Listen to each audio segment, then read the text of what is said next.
الحمدللہ 7ویں سپارے کا آغاز کرتے ہیں۔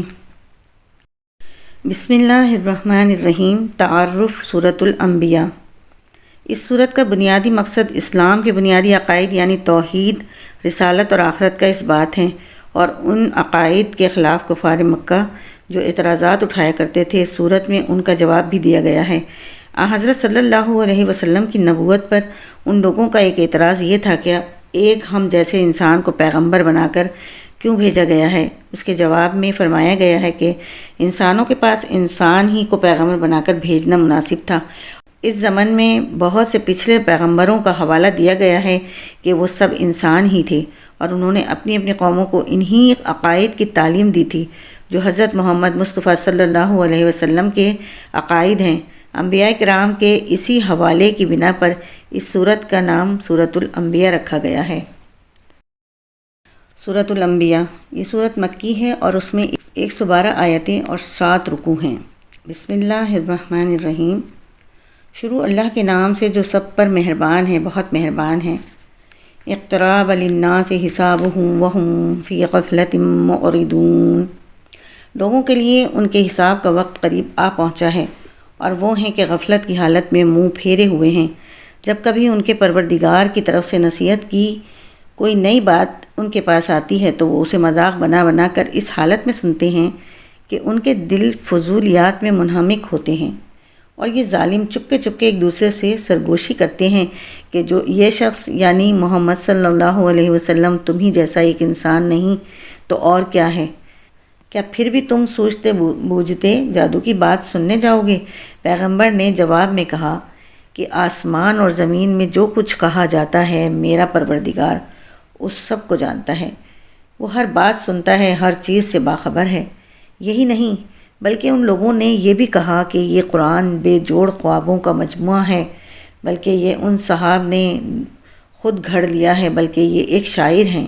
بھلا یہ ہمارے سامنے کوئی نشانی تو لے آئیں، جیسے پچھلے پیغمبر نشانیوں کے ساتھ بھیجے گئے تھے، حالانکہ ان سے پہلے جس کسی بستی کو ہم نے ہلاک کیا وہ ایمان نہیں لائی۔ اب کیا یہ لوگ ایمان لے آئیں گے؟ اور اے پیغمبر، ہم نے تم سے پہلے کسی اور کو نہیں، آدمیوں ہی کو رسول بنا کر بھیجا تھا جن پر ہم وحی نازل کرتے تھے۔ لہٰذا کافروں سے کہو کہ اگر تمہیں خود علم نہیں ہے تو نصیحت کا علم رکھنے والوں سے پوچھ لو۔ اور ہم نے ان رسولوں کو ایسے جسم بنا کر پیدا نہیں کر دیا تھا کہ وہ کھانا نہ کھاتے ہوں، اور نہ وہ ایسے تھے کہ ہمیشہ زندہ رہیں۔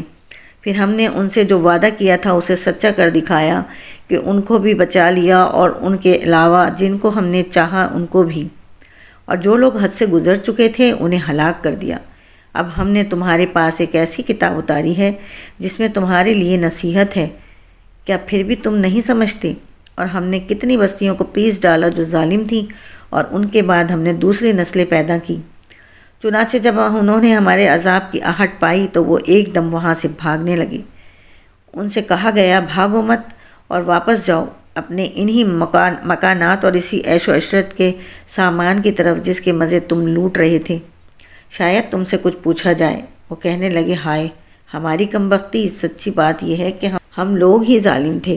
ان کی یہی پکار جاری رہی یہاں تک کہ ہم نے ان کو ایک کٹی ہوئی کھیتی، ایک بجھی ہوئی آگ بنا کر رکھ دیا، اور ہم نے آسمان، زمین اور جو کچھ ان کے درمیان ہے اس کو اس لیے پیدا نہیں کیا کہ ہم کوئی کھیل کرنا چاہتے ہوں۔ اگر ہمیں کوئی کھیل بنانا ہوتا تو ہم خود اپنے پاس سے بنا لیتے۔ اگر ہمیں ایسا کرنا ہی ہوتا، بلکہ ہم تو حق بات کو باطل پر کھینچ مارتے ہیں جو اس کا سر توڑ ڈالتا ہے، اور وہ ایک دم ملیا میٹ ہو جاتا ہے۔ اور جو باتیں تم بنا رہے ہو ان کی وجہ سے خرابی تمہاری ہی ہے، اور آسمانوں اور زمین میں جو لوگ بھی ہیں اللہ کے ہیں، اور جو فرشتے اللہ کے پاس ہیں وہ نہ ان کی عبادت سے سرکشی کرتے ہیں نہ تھکتے ہیں، وہ رات دن اس کی تسبیح کرتے رہتے ہیں اور سست نہیں پڑتے۔ بھلا کیا ان لوگوں نے زمین میں سے ایسے خدا بنا رکھے ہیں جو نئی زندگی دیتے ہیں؟ اگر آسمان اور زمین میں اللہ کے سوا دوسرے خدا ہوتے تو دونوں درہم برہم ہو جاتے۔ لہٰذا عرش کا مالک اللہ ان باتوں سے بالکل پاک ہے جو یہ لوگ بنایا کرتے ہیں۔ وہ جو کچھ کرتا ہے اس کا کسی کو جواب دہ نہیں ہے، اور ان سب کو جواب دہی کرنی ہوگی۔ بھلا کیا اسے چھوڑ کر انہوں نے دوسرے خدا بنا رکھے ہیں؟ اے پیغمبر ان سے کہو کہ لاؤ اپنی دلیل، یہ قرآن بھی موجود ہے جس میں میرے ساتھ والوں کے لیے نصیحت ہے، اور وہ کتابیں بھی موجود ہیں جن میں مجھ سے پہلے لوگوں کے لیے نصیحت تھی، لیکن واقعہ یہ ہے کہ ان میں سے اکثر لوگ حق بات کا یقین نہیں کرتے، اس لیے منہ موڑے ہوئے ہیں۔ اور تم سے پہلے ہم نے کوئی ایسا رسول نہیں بھیجا جس پر ہم نے یہ وحی نازل نہ کی ہو کہ میرے سوا کوئی خدا نہیں ہے، لہٰذا میری عبادت کرو۔ یہ لوگ کہتے ہیں کہ خدائے رحمان فرشتوں کی شکل میں اولاد رکھتا ہے۔ سبحان اللہ، بلکہ فرشتے تو اللہ کے بندے ہیں جنہیں عزت بخشی گئی ہے، وہ اس سے آگے بڑھ کر کوئی بات نہیں کرتے، اور وہ اسی کے حکم پر عمل کرتے ہیں، اور وہ ان کی تمام اگلی پچھلی باتوں کو جانتا ہے، اور وہ کسی کی سفارش نہیں کر سکتے سوائے اس کے کہ جس کے لیے اللہ کی مرضی ہو، اور وہ اس کے خوف سے سہمے رہتے ہیں۔ اور اگر ان میں سے کوئی بالفرض یہ کہے کہ اللہ کے علاوہ میں بھی معبود ہوں تو اس کو ہم جہنم کی سزا دیں گے۔ ایسے ظالموں کو ہم ایسی ہی سزا دیتے ہیں جن لوگوں نے کفر اپنا لیا ہے۔ کیا انہیں یہ معلوم نہیں ہے کہ سارے آسمان اور زمین بند ہیں، پھر ہم نے انہیں کھول دیا اور پانی سے ہر جاندار چیز پیدا کی؟ کیا پھر بھی یہ ایمان نہیں لائیں گے؟ اور ہم نے زمین میں جمے ہوئے پہاڑ پیدا کیے ہیں تاکہ وہ انہیں لے کر ہلنے نہ پائے، اور اس میں ہم نے چوڑے چوڑے راستے بنائے ہیں تاکہ وہ منزل تک پہنچ سکیں، اور ہم نے آسمان کو ایک محفوظ چھت بنا دیا ہے، اور یہ لوگ ہیں کہ اس کی نشانیوں سے منہ موڑے ہوئے ہیں۔ اور وہی اللہ ہے جس نے رات اور دن اور سورج اور چاند پیدا کیے، سب کسی نہ کسی مدار میں تیر رہے ہیں۔ اور اے پیغمبر تم سے پہلے بھی ہمیشہ زندہ رہنا ہم نے کسی فرد بشر کے لیے طے نہیں کیا، چنانچہ اگر تمہارا انتقال ہو گیا تو کیا یہ لوگ ایسے ہیں جو ہمیشہ زندہ رہیں؟ ہر جاندار کو موت کا مزہ چکھنا ہے، اور ہم تمہیں آزمانے کے لیے بری بھلی حالتوں میں مبتلا کرتے ہیں، اور تم سب ہمارے پاس ہی لوٹ کر لائے جاؤ گے۔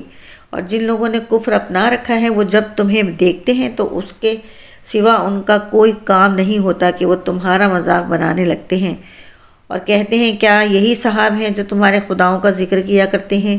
یعنی یہ کہتے ہیں کہ ان کی کوئی حقیقت نہیں، حالانکہ ان کافروں کی اپنی حالت یہ ہے کہ وہ خدائے رحمان ہی کا ذکر کرنے سے انکار کیے بیٹھے ہیں۔ انسان جلد بازی کی خصلت لے کر پیدا ہوا ہے، میں عنقریب تمہیں اپنی نشانیاں دکھلا دوں گا، لہٰذا تم مجھ سے جلدی مت مچاؤ۔ اور یہ لوگ مسلمانوں سے کہتے ہیں کہ اگر تم سچے ہو تو آخر یہ عذاب کی دھمکی کب پوری ہوگی؟ کاش ان کافروں کو اس وقت کی کچھ خبر لگ جاتی جب یہ نہ اپنے چہروں سے آگ کو دور کر سکیں گے اور نہ اپنی پشتوں سے، اور نہ ان کو کوئی مدد میسر آئے گی، بلکہ وہ آگ ان کے پاس ایک دم آ دھمکے گی اور ان کے ہوش و حواس گم کر کے رکھ دے گی، پھر نہ یہ اسے پیچھے ہٹا سکیں گے اور نہ انہیں کوئی مہلت دی جائے گی۔ اور اے پیغمبر تم سے پہلے بھی پیغمبروں کا مذاق اڑایا گیا تھا، پھر ان کا مذاق بنانے والوں کو اسی چیز نے آ گھیرا جس کا وہ مذاق اڑایا کرتے تھے۔ کہہ دو کہ کون ہے جو رات میں اور دن میں خدائے رحمان کے عذاب سے تمہارا بچاؤ کرے، مگر وہ ہیں کہ اپنے پروردگار کے ذکر سے منہ موڑے ہوئے ہیں۔ بھلا کیا ان کے پاس ہمارے سوا کوئی ایسے خدا ہیں جو ان کی حفاظت کرتے ہوں؟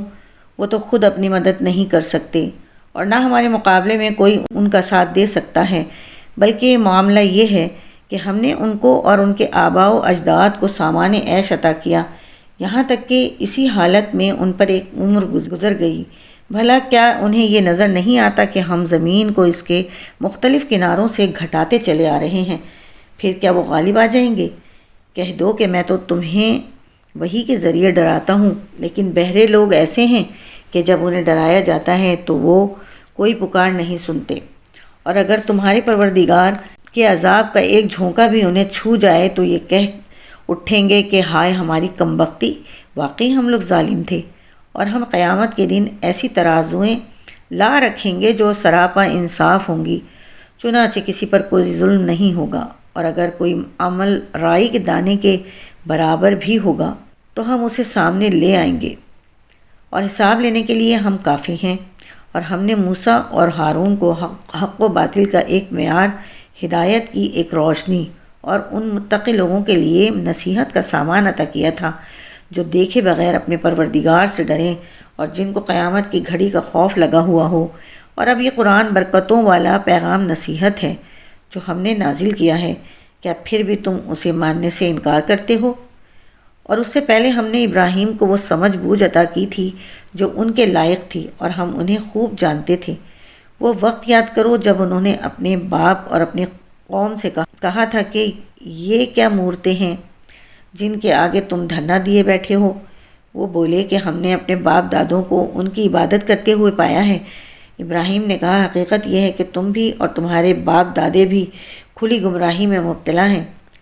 انہوں نے کہا، کیا تم ہم سے سچ مچ کی بات کر رہے ہو یا دل لگی کر رہے ہو؟ ابراہیم نے کہا، نہیں، بلکہ تمہارا پروردگار وہ ہے جو تمام آسمانوں اور زمین کا مالک ہے، جس نے یہ ساری چیزیں پیدا کی ہیں۔ اور لوگوں، میں اس بات پر گواہی دیتا ہوں اور اللہ کی قسم، جب تم پیٹ پھیر کر چلے جاؤ گے تو میں تمہارے بتوں کے ساتھ ایک ایسا کام کروں گا جس سے ان کی حقیقت کھل جائے گی۔ چنانچہ ابراہیم نے ان کے بڑے بت کے سوا سارے بتوں کو ٹکڑے ٹکڑے کر دیا تاکہ وہ لوگ ان کی طرف رجوع کریں۔ وہ کہنے لگے کہ ہمارے خداؤں کے ساتھ یہ حرکت کس نے کی ہے؟ وہ کوئی بڑا ہی ظالم تھا۔ جو کچھ لوگوں نے کہا، ہم نے ایک نوجوان کو سنا ہے کہ وہ ان بتوں کے بارے میں باتیں بنایا کرتا ہے، اسے ابراہیم کہتے ہیں۔ انہوں نے کہا، تو پھر اس کو سب لوگوں کے سامنے لے کر آؤ تاکہ سب گواہ بن جائیں۔ پھر جب ابراہیم کو لایا گیا تو وہ بولے، ابراہیم، کیا ہمارے خداؤں کے ساتھ یہ حرکت تم ہی نے کی ہے؟ ابراہیم نے کہا، نہیں، بلکہ یہ حرکت ان کے اس بڑے سردار نے کی ہے۔ اب انہی بتوں سے پوچھ لو اگر یہ بولتے ہوں۔ اس پر وہ لوگ اپنے دل میں کچھ سوچنے لگے اور اپنے آپ سے کہنے لگے کہ سچی بات تو یہی ہے کہ تم خود ظالم ہو۔ پھر انہوں نے اپنے سر جھکا لیا اور کہا، تمہیں تو معلوم ہی ہے کہ یہ بولتے نہیں ہیں۔ ابراہیم نے کہا، بھلا بتاؤ کہ کیا تم اللہ کو چھوڑ کر ایسی چیزوں کی عبادت کر رہے ہو جو تمہیں نہ کچھ فائدہ پہنچاتی ہیں نہ نقصان؟ تف ہے تم پر بھی اور ان پر بھی جن کی تم اللہ کو چھوڑ کر عبادت کرتے ہو۔ بھلا کیا تمہیں اتنی سمجھ نہیں؟ وہ ایک دوسرے سے کہنے لگے، آگ میں جلا ڈالو اس شخص کو اور اپنے خداؤں کی مدد کرو اگر تم میں کچھ کرنے کا دم خم ہے۔ چنانچہ انہوں نے ابراہیم کو آگ میں ڈال دیا۔ ہم نے کہا، اے آگ ٹھنڈی ہو جا اور ابراہیم کے لیے سلامتی بن جا۔ ان لوگوں نے ابراہیم کے لیے برائی کا منصوبہ بنایا تھا، مگر نتیجہ یہ ہوا کہ ہم نے انہی کو بری طرح ناکام کر دیا، اور ہم انہیں اور لوط کو بچا کر اس سرزمین کی طرف لے گئے جس میں ہم نے دنیا جہان کے لوگوں کے لیے برکتیں رکھی ہیں، اور ہم نے ان کو انعام کے طور پر اسحاق اور یعقوب عطا کیے، اور ان میں سے ہر ایک کو ہم نے نیک بنایا، اور ان سب کو ہم نے پیشوا بنایا جو ہمارے حکم سے لوگوں کی رہنمائی کرتے تھے، اور ہم نے وحی کے ذریعے انہیں نیکیاں کرنے، نماز قائم کرنے اور زکوٰۃ ادا کرنے کی تاکید کی تھی، اور وہ ہمارے عبادت گزار تھے۔ اور لوط کو ہم نے حکمت اور علم عطا کیا اور انہیں اس بستی سے نجات دی جو گندے کام کرتی تھی۔ حقیقت میں وہ بہت برائی والی نافرمان قوم تھی۔ اور لوط کو ہم نے اپنی رحمت میں داخل کر لیا، وہ یقیناً نیک لوگوں میں سے تھے۔ اور نوح کو بھی ہم نے حکمت اور علم عطا کیا۔ وہ وقت یاد کرو جب اس واقعے سے پہلے انہوں نے ہمیں پکارا تو ہم نے ان کی دعا قبول کی اور ان کو اور ان کے ساتھیوں کو بڑی بھاری مصیبت سے بچا لیا۔ اور جس قوم نے ہماری نشانیوں کو جھٹلایا تھا اس کے مقابلے میں ان کی مدد کی۔ حقیقت یہ ہے کہ وہ بہت برے لوگ تھے، اس لیے ہم نے ان سب کو غرق کر دیا۔ اور داؤد اور سلیمان کو بھی ہم نے حکمت اور علم عطا کیا تھا جب وہ دونوں ایک کھیت کے جھگڑے کا فیصلہ کر رہے تھے، کیونکہ کچھ لوگوں کی بکریاں رات کے وقت اس کھیت میں جا گھسی تھیں، اور ان لوگوں کے بارے میں جو فیصلہ ہوا اسے ہم خود دیکھ رہے تھے۔ چنانچہ اس فیصلے کی سمجھ ہم نے سلیمان کو دے دی، اور ویسے ہم نے دونوں ہی کو حکمت اور علم عطا کیا تھا۔ اور ہم نے داؤد کے ساتھ پہاڑوں کو تابع دار بنا دیا تھا کہ وہ پرندوں کو ساتھ لے کر تسبیح کریں، اور یہ سارے کام کرنے والے ہم تھے۔ اور ہم نے انہیں تمہارے فائدے کے لیے ایک جنگی لباس یعنی زرہ بنانے کی صنعت سکھائی تاکہ وہ تمہیں لڑائی میں ایک دوسرے کی عزت سے بچائے۔ اب بتاؤ کہ کیا تم شکر گزار ہو؟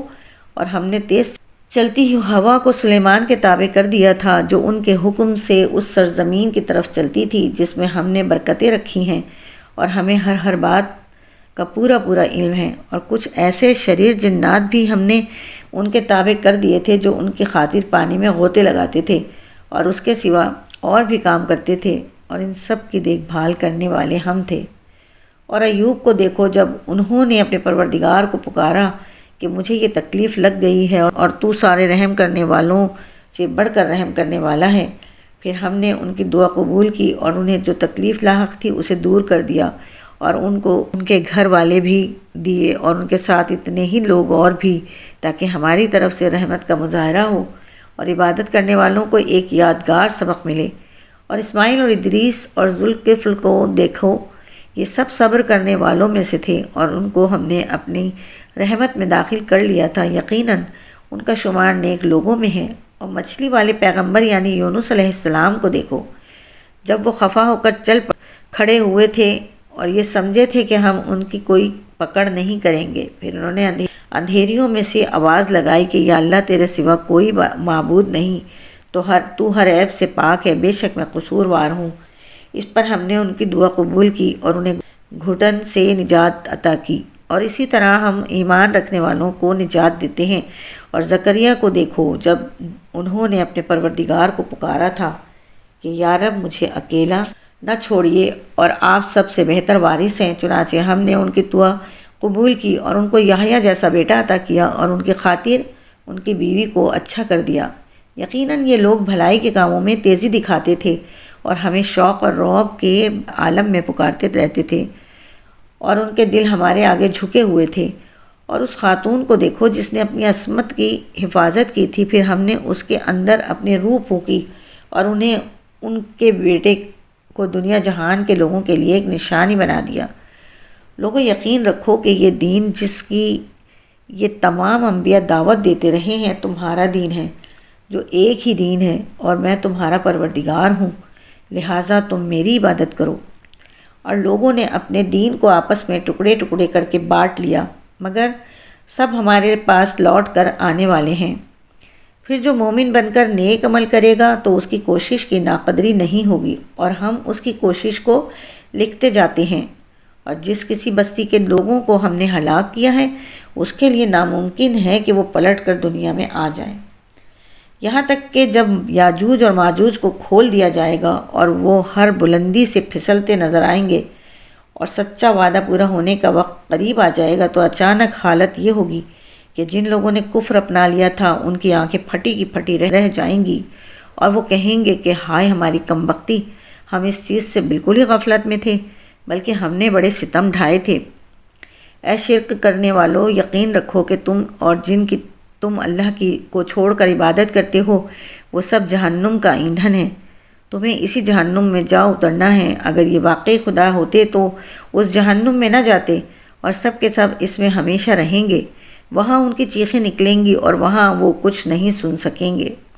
البتہ جن لوگوں کے لیے ہماری طرف سے بھلائی پہلے سے لکھی جا چکی ہے، یعنی نیک مومن، ان کو اس جہنم سے دور رکھا جائے گا، وہ اس کی سرسراہٹ بھی نہیں سنیں گے، اور وہ ہمیشہ ہمیشہ اپنی من پسند چیزوں کے درمیان رہیں گے۔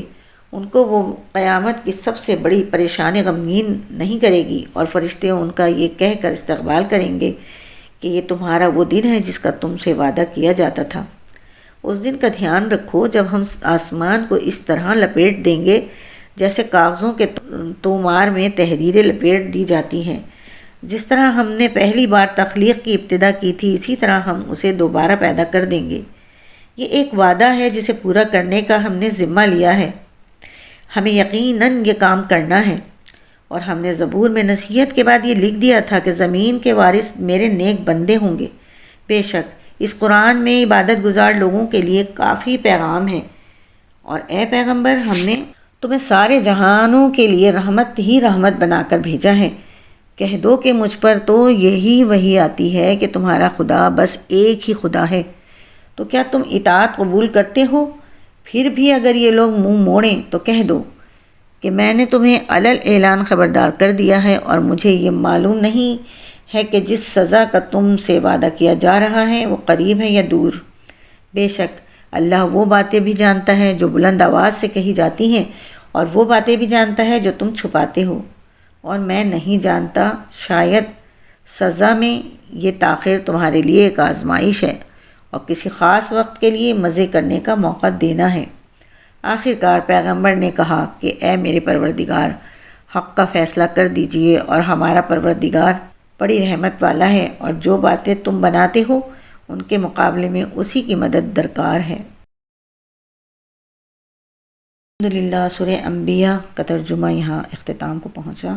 اللہ تعالیٰ اپنے فضل و کرم سے اس کاوش کو شرف قبول عطا فرمائے، اور باقی صورتوں کو بھی اور سارے پاروں کو بھی اپنی رضا کے مطابق تکمیل کی توفیق عطا فرمائے، آمین یا رب العالمین۔ بسم اللہ الرحمن الرحیم۔ سورۃ الحج۔ تعارف۔ اس سورت کا کچھ حصہ مدنی ہے اور کچھ مکی۔ مطلب یہ ہے کہ اس سورت کا نزول مکہ مکرمہ میں ہجرت سے پہلے شروع ہو چکا تھا اور تکمیل ہجرت کے بعد مدینہ منورہ میں ہوئی۔ اسی سورت میں یہ بتایا گیا ہے کہ حج کی عبادت حضرت ابراہیم علیہ السلام کے زمانے میں کس طرح شروع ہوئی اور اس کے بنیادی ارکان کیا ہیں۔ اسی وجہ سے اس کا نام سورہ حج ہے۔ مکہ مکرمہ میں مشرکین نے مسلمانوں کو طرح طرح کے ظلم کا نشانہ بنایا تھا۔ وہاں مسلمانوں کو صبر کی تلقین کی جاتی تھی، لیکن مدینہ منورہ آنے کے بعد اسی صورت میں پہلی بار مسلمانوں کو کفار کے ظلم و ستم کے مقابلے میں جہاد کی اجازت دی گئی، اور فرمایا گیا کہ جن کافروں نے مسلمانوں پر ظلم کر کے انہیں اپنا وطن اور گھر بار چھوڑنے پر مجبور کیا ہے، اب مسلمان ان کے خلاف تلوار اٹھا سکتے ہیں۔ اس طرح جہاد کو ایک عبادت قرار دے کر یہ خوشخبری دی گئی ہے کہ نہ صرف اس کا ثواب آخرت میں ملے گا بلکہ دنیا میں بھی مسلمانوں کو انشاءاللہ فتح نصیب ہوگی۔ اس کے علاوہ اسلام کے بنیادی عقائد بھی بیان کیے گئے ہیں۔ چنانچہ سورت کا آغاز آخرت کے بیان سے ہوا ہے، جس میں قیامت کا ہولناک منظر بڑے مؤثر انداز میں پیش کیا گیا ہے۔ سورۃ الحج۔ سورہ حج مدنی ہے اور اس میں 78 آیتیں اور 10 رکوع ہیں۔ بسم اللہ الرحمن الرحیم۔ شروع اللہ کے نام سے جو سب پر مہربان ہے، بہت مہربان ہے۔ اے لوگو، اپنے پروردگار کے غضب سے ڈرو۔ یقین جانو کہ قیامت کا بھونچال بڑی زبردست چیز ہے۔ جس دن وہ تمہیں نظر آ جائے گا، اس دن ہر دودھ پلانے والی اس بچے تک کو بھول بیٹھے گی جس کو اس نے دودھ پلایا، اور ہر حمل والی اپنے حمل گرا بیٹھے گی، اور لوگ تمہیں یوں نظر آئیں گے کہ وہ نشے میں بدحواس ہیں، حالانکہ وہ نشے میں نہیں ہوں گے، بلکہ اللہ کا عذاب بڑا سخت ہوگا۔ اور لوگوں میں کچھ ایسے ہیں جو اللہ کے بارے میں بے جانے بوجھے جھگڑے کرتے ہیں اور اس سرکش شیطان کے پیچھے چل کھڑے ہوتے ہیں، جس کے مقدر میں یہ لکھ دیا گیا ہے کہ جو کوئی اسے دوست بنائے گا تو وہ اس کو گمراہ کرے گا اور اسے بھڑکتی دوزخ کے عذاب کی طرف لے جائے گا۔ اے لوگو، اگر تمہیں دوبارہ زندہ ہونے کے بارے میں کچھ شک ہے تو ذرا سوچو کہ ہم نے تمہیں مٹی سے پیدا کیا، پھر نطفے سے، پھر ایک جمے ہوئے خون سے، پھر ایک گوشت کے لوتھڑے سے جو کبھی پورا بن جاتا ہے اور کبھی پورا نہیں بنتا، تاکہ ہم تمہارے لیے تمہاری حقیقت کھول کر بتا دیں، اور ہم تمہیں ماؤں کے پیٹ میں جب تک چاہتے ہیں ایک متعین مدت تک ٹھہرائے رکھتے ہیں، پھر تمہیں ایک بچے کی شکل میں باہر لاتے ہیں، پھر تمہیں پالتے ہیں تاکہ تم اپنی بھرپور عمر تک پہنچ جاؤ، اور تم میں سے بعض وہ ہیں جو پہلے ہی دنیا سے اٹھا لیے جاتے ہیں، اور تمہیں میں سے بعض وہ ہیں جن کو بدترین عمر یعنی انتہائی بوڑھاپے تک لوٹا دیا جاتا ہے، یہاں تک کہ وہ سب کچھ جاننے کے بعد بھی کچھ نہیں جانتے۔ اور تم دیکھتے ہو کہ زمین مرجھائی ہوئی پڑی ہے، پھر جب ہم اس پر پانی برساتے ہیں تو وہ حرکت میں آ جاتی ہے، اس میں بڑھوتری ہوتی ہے اور وہ ہر قسم کی خوشنما چیزیں اگاتی ہے۔ یہ سب کچھ اس وجہ سے ہے کہ اللہ ہی کا وجود برحق ہے اور وہی بے جانوں میں جان ڈالتا ہے، اور وہ ہر چیز پر مکمل قدرت رکھتا ہے، اور اس لیے کہ قیامت کی گھڑی آنے والی ہے جس میں کوئی شک نہیں ہے، اور اس لیے کہ اللہ ان سب لوگوں کو دوبارہ زندہ کرے گا جو قبروں میں ہیں۔ اور لوگوں میں کچھ ایسے ہیں جو اللہ کے بارے میں جھگڑے کرتے ہیں، حالانکہ ان کے پاس نہ کوئی علم ہے، نہ ہدایت، اور نہ کوئی روشنی دینے والی کتاب۔ وہ تکبر سے اپنا پہلو اکڑائے ہوئے ہیں تاکہ دوسروں کو بھی اللہ کے راستے سے گمراہ کریں۔ ایسے ہی شخص کے لیے دنیا میں رسوائی ہے اور قیامت کے دن ہم اسے جلتی ہوئی آگ کا مزہ چکھائیں گے کہ یہ سب کچھ تیرے اس کرتوت کا بدلہ ہے جو تو نے اپنے ہاتھوں سے آگے بھیجا تھا۔ اور یہ بات طے ہے کہ اللہ بندوں پر ظلم ڈھانے والا نہیں ہے، اور لوگوں میں وہ شخص بھی ہے جو ایک کنارے پر رہ کر اللہ کی عبادت کرتا ہے، چنانچہ اگر اسے دنیا میں کوئی فائدہ پہنچ گیا تو وہ اس سے مطمئن ہو جاتا ہے، اور اگر اسے کوئی آزمائش آ گئی تو وہ منہ موڑ کر پھر کفر کی طرف چل دیتا ہے۔ ایسے شخص نے دنیا بھی کھوئی اور آخرت بھی۔ یہی تو کھلا ہوا گھاٹا ہے۔ وہ اللہ کو چھوڑ کر ان کی عبادت کرتا ہے جو نہ اسے نقصان پہنچا سکتے ہیں نہ کوئی فائدہ دے سکتے ہیں۔ یہی تو پرلے درجے کی گمراہی ہے۔ یہ ایسے جھوٹے خدا کو پکارتے ہیں جس کا نقصان اس کے فائدے سے زیادہ قریب ہے۔ ایسا مددگار بھی کتنا برا ہے اور ایسا ساتھی بھی کتنا برا۔ جو لوگ ایمان لائے ہیں اور انہوں نے نیک عمل کیے ہیں، اللہ یقیناً ان کو ایسے باغات میں داخل کرے گا جن کے نیچے نہریں بہتی ہوں گی۔ یقیناً اللہ ہر وہ کام کرتا ہے جس کا ارادہ کر لیتا ہے۔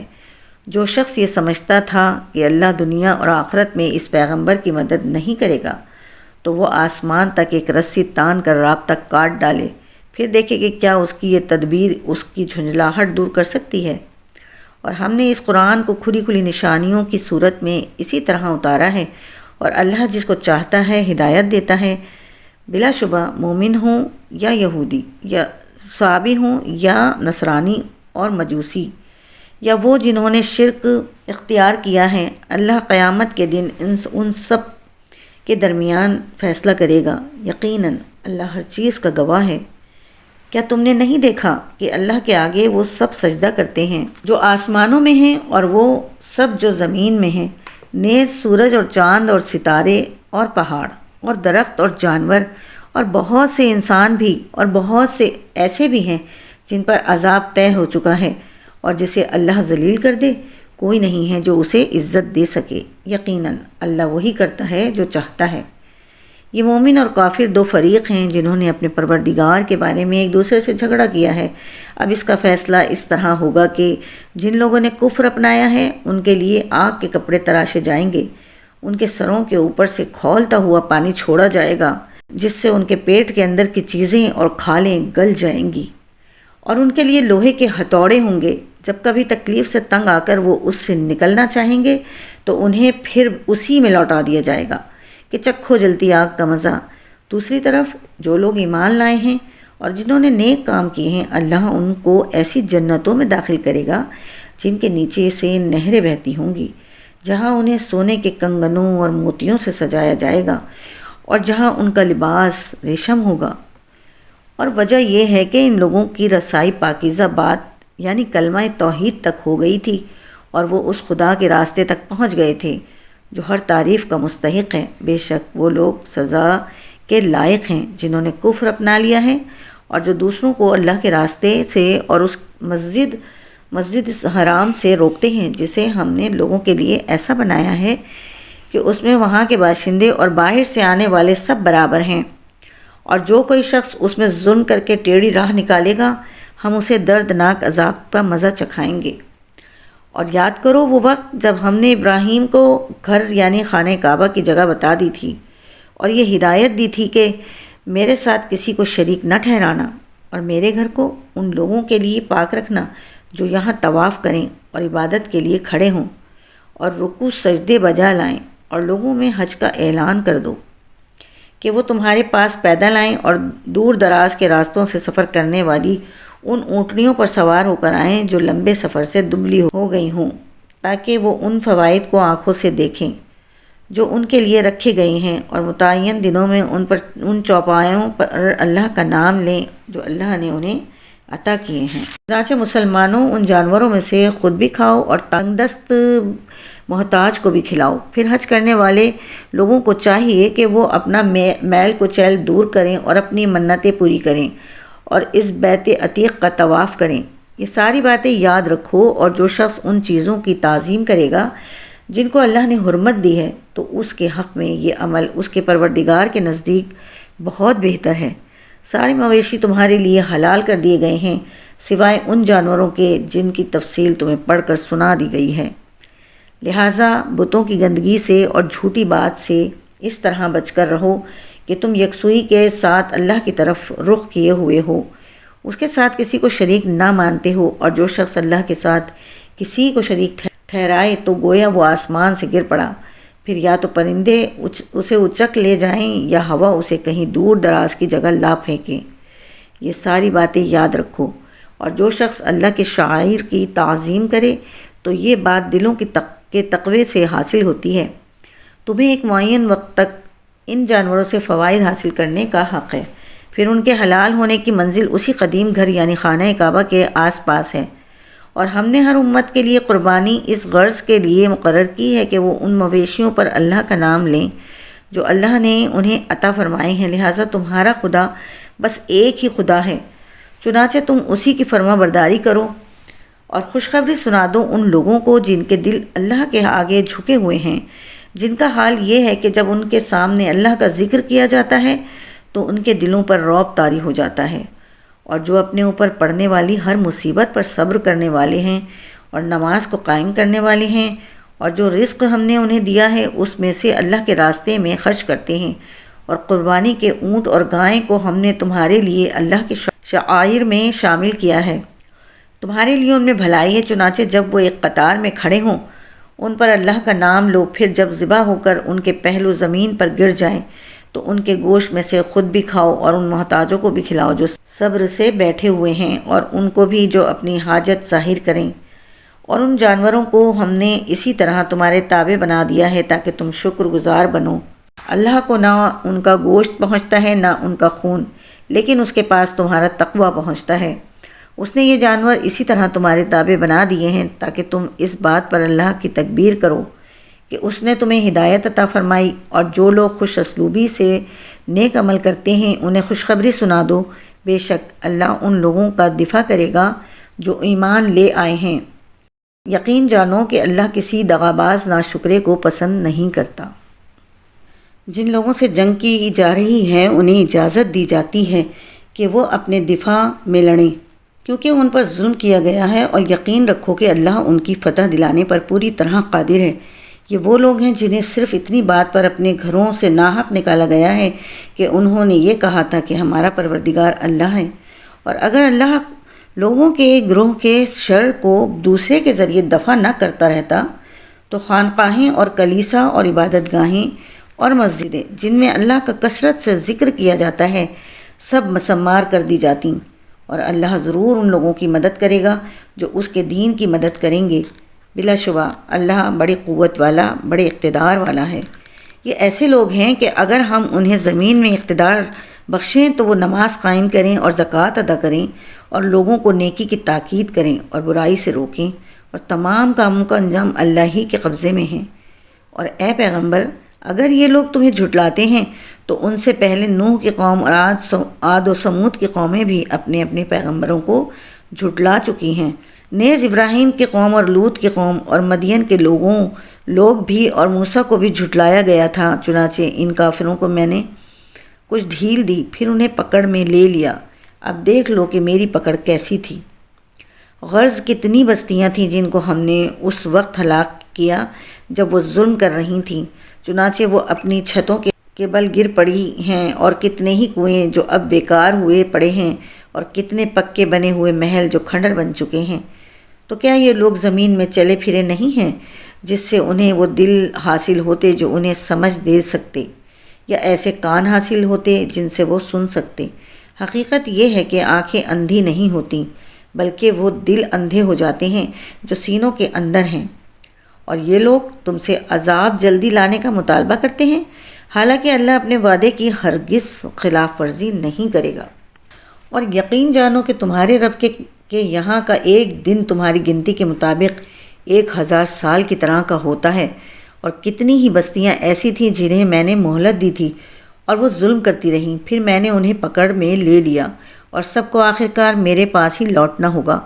اے پیغمبر، کہہ دو کہ اے لوگو، میں تو تمہیں وضاحت کے ساتھ خبردار کرنے والا ہوں، پھر جو لوگ ایمان لے آئے اور نیک عمل کرنے لگے تو ان کے لیے مغفرت ہے اور باعزت رزق ہے، اور جن لوگوں نے ہماری نشانیوں کو نیچا دکھانے کے لیے دوڑ دھوپ کی ہے تو وہ دوزخ کے باسی ہیں۔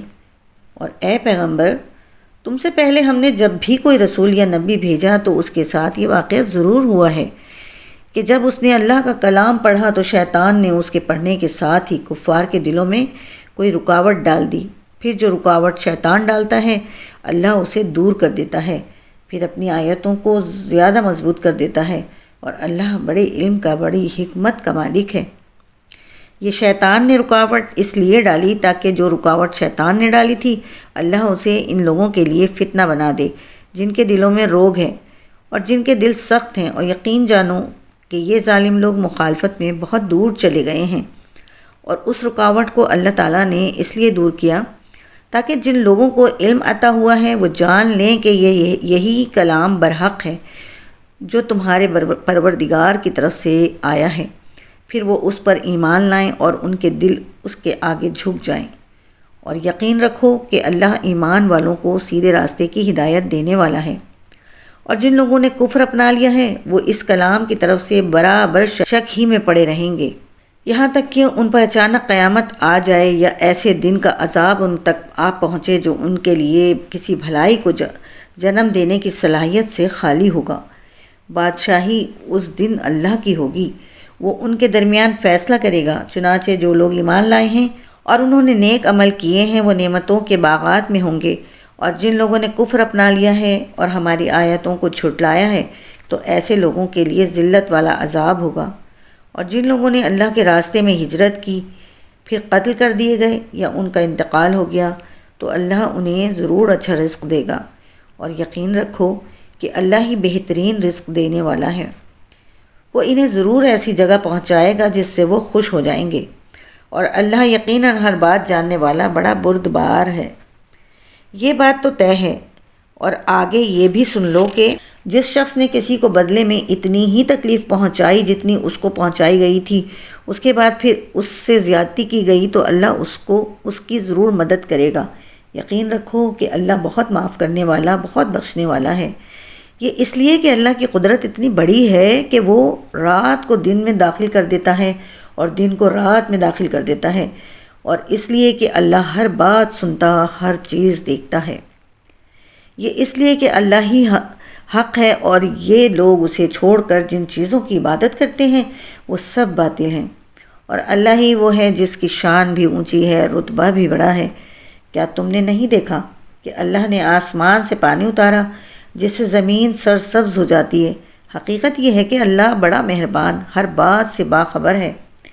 جو کچھ آسمانوں میں ہے اور جو کچھ زمین میں ہے سب اسی کا ہے، اور یقین رکھو کہ اللہ ہی وہ ذات ہے جو سب سے بے نیاز ہے، بذات خود قابل تعریف۔ کیا تم نے نہیں دیکھا کہ اللہ نے زمین کی ساری چیزیں تمہارے کام میں لگا رکھی ہیں، اور وہ کشتیاں بھی جو اس کے حکم سے سمندر میں چلتی ہیں، اور اس نے آسمان کو اس طرح تھام رکھا ہے کہ وہ اس کی اجازت کے بغیر زمین پر نہیں گر سکتا۔ حقیقت یہ ہے کہ اللہ لوگوں کے ساتھ شفقت کا برتاؤ کرنے والا بڑا مہربان ہے، اور وہی ہے جس نے تمہیں زندگی دی، پھر وہ تمہیں موت دے گا، پھر تمہیں زندہ کرے گا۔ واقعی انسان بڑا ناشکرا ہے۔ ہم نے ہر امت کے لوگوں کے لیے عبادت کا ایک طریقہ مقرر کیا ہے جس کے مطابق وہ عبادت کرتے ہیں، لہٰذا اے پیغمبر لوگوں کو تم سے اس معاملے میں جھگڑا نہیں کرنا چاہیے، اور تم اپنے پروردگار کی طرف دعوت دیتے رہو، تم یقیناً سیدھے راستے پر ہو۔ اور اگر وہ تم سے جھگڑیں تو کہہ دو کہ جو کچھ تم کر رہے ہو اللہ اسے خوب جانتا ہے۔ اللہ قیامت کے دن تمہارے درمیان ان باتوں کا فیصلہ کرے گا جن میں تم اختلاف کیا کرتے تھے۔ کیا تم نہیں جانتے کہ آسمان اور زمین کی تمام چیزیں اللہ کے علم میں ہیں؟ یہ سب باتیں ایک کتاب میں محفوظ ہیں۔ بے شک یہ سارے کام اللہ کے لیے بہت آسان ہیں، اور یہ لوگ اللہ کو چھوڑ کر ان چیزوں کی عبادت کرتے ہیں جن کے معبود ہونے کی اللہ نے کوئی دلیل نازل نہیں کی، اور خود ان لوگوں کو بھی اس کے بارے میں کوئی علم حاصل نہیں، اور ان ظالموں کا آخرت میں کوئی مددگار نہیں ہوگا۔ اور جب ان کو ہماری آیتیں اپنی پوری وضاحتوں کے ساتھ پڑھ کر سنائی جاتی ہیں تو تم ان کافروں کے چہروں پر ناگواری کے اثرات صاف پہچان لیتے ہو۔ ایسا لگتا ہے کہ یہ ان لوگوں پر حملہ کر دیں گے جو انہیں ہماری آیتیں پڑھ کر سنا رہے ہیں۔ کہہ دو کہ لوگوں کیا میں تمہیں ایسی چیز بتلا دوں جو اس سے زیادہ ناگوار ہے؟ آگ۔ اللہ نے کافروں سے اس کا وعدہ کر رکھا ہے اور وہ بہت برا ٹھکانہ ہے۔ لوگوں، ایک مثال بیان کی جا رہی ہے، اب اسے کان لگا کر سنو۔